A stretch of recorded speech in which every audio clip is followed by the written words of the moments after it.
Megan Sartor, dont la thèse est « La robotique Ikigai, un levier majeur de l'engagement des agents dans leur travail, garant d'une haute performance industrielle ». Megan, c'est à toi.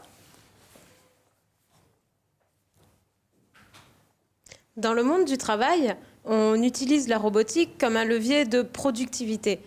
Mais on voit le verre à moitié vide, non? Je vous propose de voir ce verre à moitié plein. Et si la robotique devenait un levier de bien-être en apportant du sens à notre travail? Et si, au lieu de nous remplacer, les robots devenaient une source de motivation?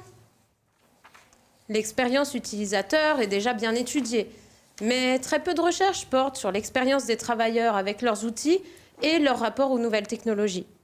Est-ce que ces outils vont rendre les gens plus performants et plus motivés, heureux et fiers dans leur travail? D'ailleurs, quid de l'expérience au travail alors que les outils deviennent de plus en plus complexes? Je suis psychologue du travail et mon objectif, bien au-delà de faire accepter les robots, c'est de donner envie de travailler avec un robot en augmentant le plaisir au travail. Maintenant, imaginez que vous devez réparer des trains. Vous devez contrôler si un capteur fonctionne ou pas.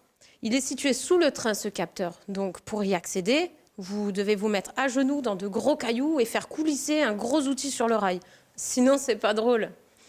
Côté motivation, ça veut dire que vous vous levez le matin, en partie pour dire si un capteur fonctionne ou pas, sans en savoir plus, dans un environnement plutôt hostile. Il y a mieux. On pourrait se demander comment moderniser cet outil. Mais moi, je vais aller plus loin. Comment transformer cet outil pour une meilleure expérience au travail? Je vais analyser vos motivations individuelles et collectives pour comprendre ce qui fait que votre travail a du sens pour vous.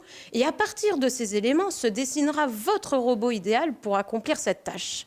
Je vais donc chercher comment maximiser l'ikigai des travailleurs et leur performance collective. Oula, je suis allée un peu vite. Quoi? Ikigai, mesdames et messieurs. Vous allez voir, c'est comme la Reine des Neiges. Ça va vous rester longtemps dans la tête. L'ikigai, c'est une philosophie de vie japonaise qui signifie joie de vivre et raison d'être. On l'a importé en Occident sous la forme d'un super diagramme qui est à la fois beau, simple et viral. Imaginez 4 projecteurs de lumière.